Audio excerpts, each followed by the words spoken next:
እስልምና አምስት ማዕዘናት አለው። ከነዚህ ከአምስቱ ማዕዘናት አንዱ የሐጅ ክንውን ነው። ጉዞውን ለቻለ ሰው የሐጅን ጉዞ ማድረግ እንዳለበት መፈጸም እንዳለበት ጌታዊ ትእዛዝ ነውና አላህ Subhanahu Wa Ta'ala በዚህ ወቅቱን በዛው ጠብቆ ሊመን ይስተጣዕ ኢለይሂ ሰቢላ ለቻለ ሰው ጉዞውን ለቻለ ሰው የሚለውን የሚፈጽመው ፍጻሜ ነው። ሐጅ ማለት በእድሜ ክፍለ ጊዜ አንድ ጊዜ ላይ ብቻ ግዴታ የሆነ መደጋገም ይቻላል። በርግጥ ግን በእድሜ ልክ አንድ ጊዜ ግዴታ በሆነበት መልኩ ለሚችል ሰው ጤናማ ለሆነ ገንዘብ ላለው ወደ ቦታው ሄዶ የሐጅ ተግባርን ለመፈጸም አእምሮአዊ ብቃት ያለው አካላዊ ብቃት ያለው ግለሰብ በአሁኑ አጠራር ሳዑዲ አረቢያ በአካባቢ ወደሚገኙት የአላህ ቤት ካዕባ በመጓዝ ከዛም ወደ አረፋ ተራራ ከዛ ወደ ሚና ከዛ ወደ ሙዝደሊፋ እና መሰል ስፍራዎች በመጓዝ የሚፈጽመው ሃይማኖታዊ ጉዞ ነው ሐጅ የሚባለው። አርካን الاسلامን ለመሙላት አቅም ይፈልጋል። አቅሙ ደግሞ ሶስት አቅም ነው። የጉልበት አቅም ይፈልጋል፣ እንደዚሁም ደግሞ የገንዘብ አቅም ይፈልጋል፣ እንደዚሁም ደግሞ የወቅቱ ራሱ ተመቻችቶ የሚሄድለት ይፈልጋል። እነዚህን ነገሮችን መፈጸም እንዳለበት አላህ ተናግሯል። አብዛኛው የዚህ ላይ ተርኪዝ ያደረገው ሊመን ይስተጣዕ ኢለይሂ ሰቢላ ጉዞውን ወጪውን ሁሉ ነገሩን ለቻለ ሰው ግዴታ አለበት ካለ በኋላ ያሰረው ቃል አለ ወመን ከፈረ። እዚህ ጋር ምንድነው መካድ ሳይሆን እንደ እምቢ ያለ ሰው ለማለት ነው።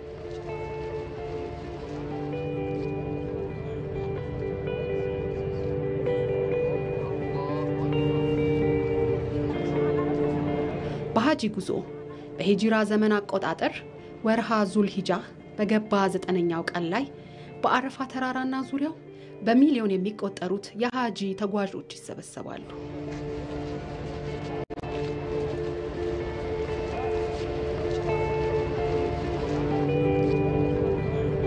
ይሄ ሃይማኖታዊ ጉዞ ውስጥ ያሉ ኤሌመንቶች ወይም ምን ፈጽማቸው ነገሮች መካከል አንደኛው በአረፋ ተራራ ላይ በ9ኛው የዙልሂጃ ቀን ላይ መቆም ነው። የአላህ መልእክተኛ የአላህ ሰላምና እዝነት በርሳቸው ላይ ሆነና ሐጅ ብሎ ማለት ይላሉ አረፋ ላይ መቆም ነው ይላሉ።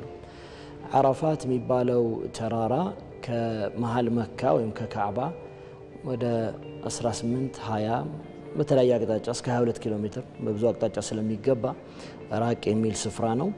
ሰዎች 8ኛው ቀን ላይ ሚና የሚባል ቦታ አለ። ለሐጅ ተግባር የሚሄዱ ሰዎች የሚያርፉበት የሚቀመጡበት ቦታ ማለት ነው። ምናልባት ድንኳኖች ብዙ ድንኳኖች ካየሽ እነዛ ድንኳኖች ያሉበት ስፍራ ሚና ይባላል። 8ኛው ቀን ከዛ ከሚና ተነስተው 9 ኪሎ ሜትር እስከ 10 ኪሎ ሜትር የሚርቅ ነው ከሚና ደግሞ አረፋ። በ9ኛው ቀን ላይ አረፋ ተራራ ወዳለበት ስፍራ ይጓዛሉ። 70 ሜትር አካባቢ ከፍታ ያለው ተራራ ነው። ነገር ግን በዙሪያው የሚሸፍነው ምድርም ጭምር አረፋት ተብሎ ይጠራል። ብዙ ተራሮች አይደሉም፣ አንድ ተራራ ነው አረፋ። አንዳንድ ሰዎች አረፋት ሲባል በአረብኛ ቋንቋ ብዙ አረፋዎች ይመስላቸዋል። እንደዛ አይደለም፣ አንድ ስያሜ ነው። አረፋት የሚባል ተራራ አለ። እዛ ተራራና በዙሪያው ባለው ስፍራ ላይ ከፀሐይ መዘንበል በኋላ ፀሐይ አናት ከሆነች በኋላ ስትዘነበል ወይም ከኩለ ቀን በኋላ እንደማለት ነው ፀሐይ እስከምትጠልቅ ድረስ የሚያሳልፉበት ስፍራ ነው አረፋ የሚባለው።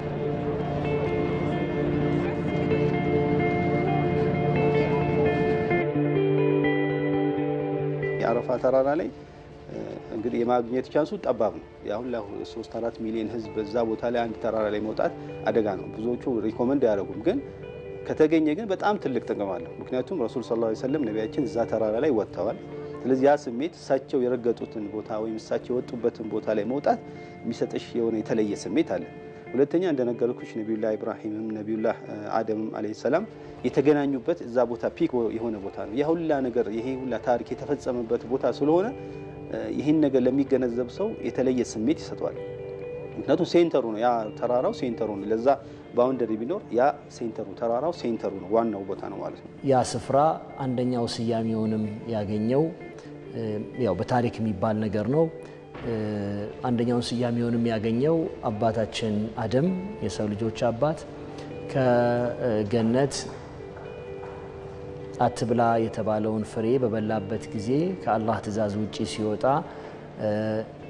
ተባሮ የመጣበት ስፍራ ነው። እዛስ ከባለቤቱ ሐዋ ጋራ ሲገናኙ አወኩሽ عرفتك ይባላል በአረብኛ عرفتك عرفتك አወኩሽ እንደተባባሉና እቺ ቃል ናት አረፋ ለሚለው ወይም ተዋወቁ ለሚለው መነሻ የሆነችው ይላሉ። እዛ ቦታ ላይ መገናኘታቸውን ማሳያ ነው። ነብያችን ሰለላሁ ዐለይሂ ወሰለም እንዳሉት الحج عرفه ብለዋል። ሐጅ ማለት አረፋ ማለት ነው። ሰውየው ሐጅ አደረገ የሚባለው አረፋ መሬት ላይ ያቺ አረፋ ክልል ባውንደሪ ያላት እዛ ቦታ ላይ ዋና መገኘቱ ነው። ስለዚህ አረፋ የሐጅ ዋና አርካን ወይ ዋና ምሰሶ ማለት ነው። የሐጅ ሰውየው አረፋ ላይ እንግዲህ ሁሉ ነገር አድርጎ አረፋ ላይ እዛ ቦታ ላይ ባውንደሪ ላይ ባይገኝ አረፋ ሐጅ እንዳደረገ አይቆጠርለትም። لبيك اللهم لبيك لبيك لا شريك لك ከመካ 20 ኪሎ ሜትር ርቀት ላይ በሚገኘው የአረፋ ተራራ ነብዩ መሐመድ ለተከታዮቻቸው የመጨረሻውን የስንብት መልእክት አስተላልፈውበታል። በስፍራው የሚቆሙትም ጥልቅ በሆነ መንፈሳዊ ስሜት ነው። ሐጅን አላህ ነብዩላህ ኢብራሂም በይቱላህን ገንብተው ከጨረሱ በኋላ ተጣራ ነው ያላቸው።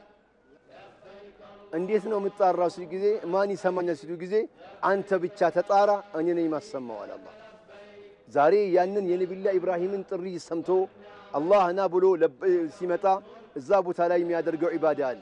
لبيك اللهم لبيك لبيك لا شريك لك لبيك إن الحمد والنعمة لك والملك لا شريك لك ይሄን ደጋግሞ የሚለው لبيك አቤት አቤት መጣው ነው የሚለው።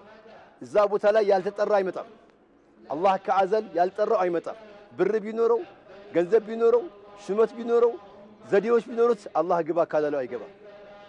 لا يتحرك المتحركون ولا يسكن الساكنون إلا بأمر الله سبحانه وتعالى የሚንቀሳቀስ ነገር አይንቀሳቀስም። እንደዚህም ደግሞ የሚረጋ ነገር አይረጋም የአላህ ትእዛዝ ቢኖርበት እንጂ። አላህ ለመረጠው ሰው ነው እዛ ቦታ ላይ የሚሄደው። لبيك لا شريك لك لبيك إن الحمد والنعمة لك والملك لا شريك لك لبيك اللهم لبيك لبيك لا شريك لك لبيك እዛ ስፍራ ላይ ሶስት አይነት ጉዳዮች ከቁም ነገር ይያዛሉ። እነዚህን ለሶስት ከፍለን እንመለከታቸዋለን ማለት ይቻላል። አንደኛው የሰው ልጅ ከሰው ልጅ ጋራ፣ የሰው ልጅ ከፍጥረት ዓለሙ ጋራ፣ ከማህበረሰብ ጋራ፣ በዙሪያው ካሉ ከባቢው ጋራ እንዴት መኖር እንዳለበት ተገቢ ትምህርት የሚወስድበት ስፍራ ነው። ብቸኛ ተመላኪ የሆነውን አምላኩ ጋራ ከዚህ በፊት ያሳለፋቸውን መጥፎ ጊዜያት በጸጸት በመልጃ ጌታውን በመለመንና ለትላንት ወንጀሎቹ ምህረት በመጠየቅ ለነገ ህይወቱ የተቃና እንዲሆንለት ጌታውን በመማጸን የሚያሳልፍበት ስፍራ ነው። በዛ ስፍራ ላይ ተገቢውን የሆነ የሐጅ ተግባር ፈጽሞ የመጣ ሰው የአላህ መልእክተኛ የአላህ ሰላምና እዝነት በርሳቸው ላይ ይሁንና መሐመድ እንዲህ ይላሉ፣ ይሄንን የሐጅ ተግባር ፈጽሞ የመጣ ሰው ልክ እናቱ እንደወለደችው ቀን ነው የሚመለሰው ይላሉ። ከእናቱ ማህፀን የወጣ ሰው ከዓለም ጋር ግንኙነት የለውም፣ አዲስ ነው፣ የወንጀል ፋና አልነካውም፣ እንደዛ ሆኖ ይመለሳል ማለት ነው። ሂድ ነው የሚደጋገመው ላ ኢላሃ ኢላላህ ከአላህ በስተቀር ማንም አምላክ የለም።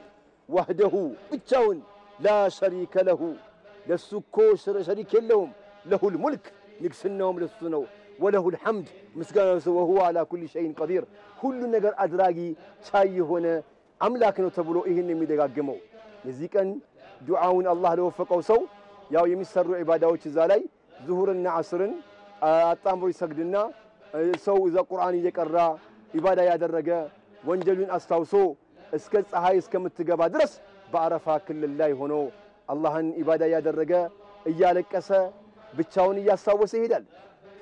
የመጀመሪያ ከ6 ሰዓት ተኩል ማለት ኦልሞስት ከዙህር ሰላትኛ ማለት ከዛ ሰዓት ጀምሮ እስከ ፀሐይ እስከምትጠልቅ ድረስ እዛ ቦታ ላይ እዛ ባውንደሪ ላይ በቃ ኦልሞስት ጌታችን አላህ Subhanahu Wa Ta'ala እየለመንን ዱዓ ያደረግን ነው የምናሳልፈው። اللهم لبيك لبيك لا شريك لك لبيك إن الحمد والنعمة لك والملك በመላው ዓለም የሚገኙ የእምነቱ ተከታዮች በአረፋ ክልል ውስጥ ሲገኙ የሰው ልጅ በምድር ህይወቱ እኩል መሆኑን በሚያሳይ አልባሳት ኢነል ሐምደ ወንዕመተ ለከ ወልሙልክ ላ ሸሪከ ለክ። ሐጅ እንግዲህ የሚለበሰው ኢህራም ይባላል።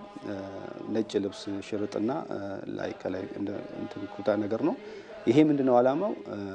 እንደ ከፈን ወይም ሰው ልጅ ሲሞት የሚገነዝበት ከፈን አለ። ያንን ለማስታወስ ነው። ሁለተኛ ሰው ልጅ እኩል መሆኑን እዛ ቦታ ላይ ማንም ሀብታሙም ድሃው ማንንም አታውቂው። ሁሉም ሰው እኩል ነው። ድሃውም ሀብታሙም ማነው ባለ ሀብት ማነው ድሃ የምትለይበት ነገር የለም። አሁን እዚህ ላይ ባለባበስ በምን ሰው ሊለይ ይችላል። እዛ ቦታ ላይ ግን ጠቅላላ አንድ ያን ልብስ ነው የሚለብሰው። ስለዚህ ይሄን የሰው ልጅን እኩልነት ከእናታችን ወደ ስንመጣም ወደ ከእናት ወደ ስንመጣ ምንም የለበስነው ነገር የለም። ባዶአችን ነው። እኩል ነው። ሰው ልጅ አወላሉንም እኩል ነው። ሲሞትም ሁሉም ነገር ወልቆ ቀለበቱ ሳይቀር እንኳን ባዶ ሆኖ ነው የሚሄደው። ስለዚህ እናንተ ሰዎች ትሞታላችሁና ሰው ልጅ እኩል ነው። ይሄን እንዲያስተምር በህይወት ይያለን የሰው ልጅን እኩልነት ሊያስተምረን ነው። በስፍራው ላይ ሀብታም ድሃ ባለስልጣን መሪ ተመሪ ቻይ የሚባል ነገር የለም። ንጉስም ሆነ ባሪያም ሆነ ማንም ሰው በዛ ስፍራ ላይ እኩል ነው። ሁሉም በአረፋ ተራራ ላይ እንዲቆሙ ይደረጋል። የምላሳችሁ መቀያየርና የከለራችሁ መቀያየር ይገርማል አላህ። የምላሳችሁ መቀያየር ማለት የቋንቋ ነው። 4000 ቋንቋ ብዙ አይነት ቋንቋ አሁን ዓለም የደረሰበት እንደውም ይሄ የድሮ ጥናት ነው።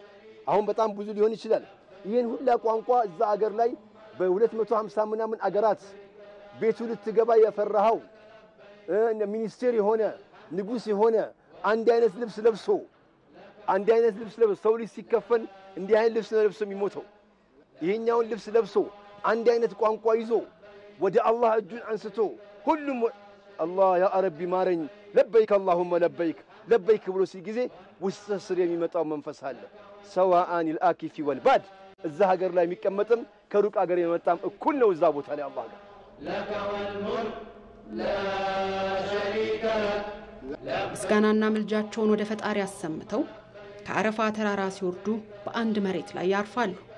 ቀጥለውም የተለያዩ የሐጂ ስነ ስርዓቶችን በመከወን የአረፋን መንፈሳዊ በረከት በልባቸው አኑረው ወደ መጡበት ይመለሳሉ። ለበይክ اللهم ለበይክ።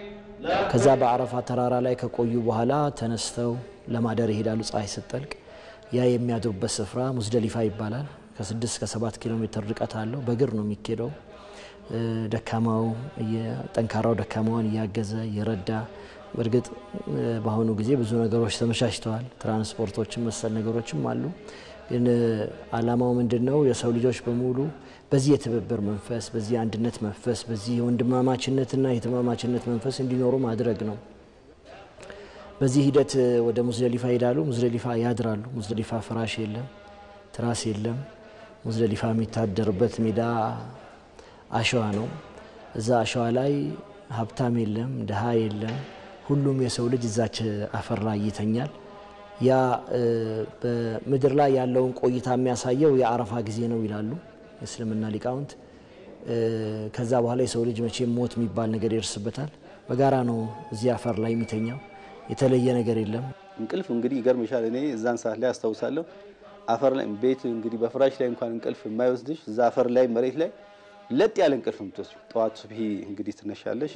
ሱብሂ ሰግዶ ቀጥታ ወደ ሚና የሚባል ድንጋይ መወርወሪያ ቦታ አለ። እዛ ቦታ ላይ ሁሉም ሰው ወደዛ ይሄዳል። ድንጋይ 7 ጊዜ ይወረውራል። የእንትኑ ላይ ድንጋይ ከተወረወረ በኋላ ከዛ በኋላ ጧፍ መካ እንደገና ይመለሳል። በጣም ከባድ እንትን ነው። በዛን ቀን የሚደረገው መካ ይሄዳል። መካ ወደ እንግዲህ ከሚና ወደ መካ ወደ 7-6 ኪሎ ሜትር ሊሆን ይችላል በግምት እንግዲህ እዛ ይሄዳል።